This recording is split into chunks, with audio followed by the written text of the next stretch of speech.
My motivation for joining this program was to really examine school discipline and school culture in a different way. So I didn't come into the program thinking that I wanted to be a one-on-one therapeutic counselor. I thought that I wanted to better understand notions of safety and how to create safe spaces for students to truly learn and be themselves and preserve who they are, their essence.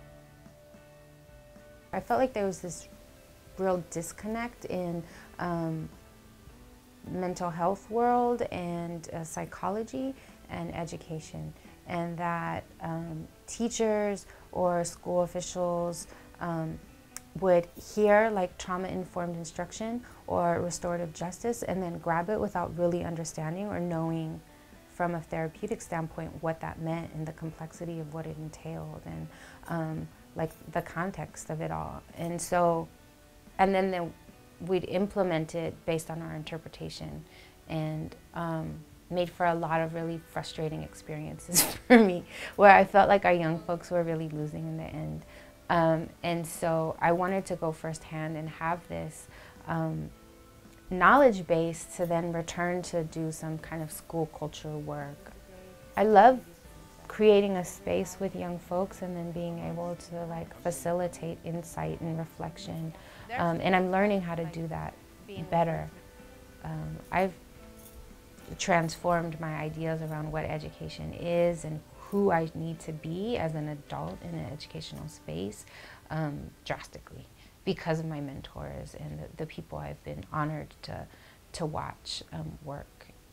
On the last slide there was, I think the statement like students only do things if they like the person that's asking them to do it, and I think that's problematic, and as counselors it should be our role to really push students out of that belief, because the world that we're living in requires you do stuff whether you like the person or not.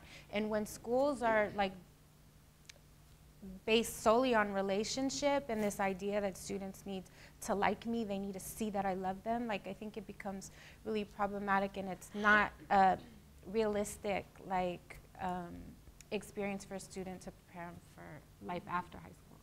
I'm really challenged to think about in my one-on-one sessions, you know, the preconceptions and judgments that we have about a young person's potential based on their experiences.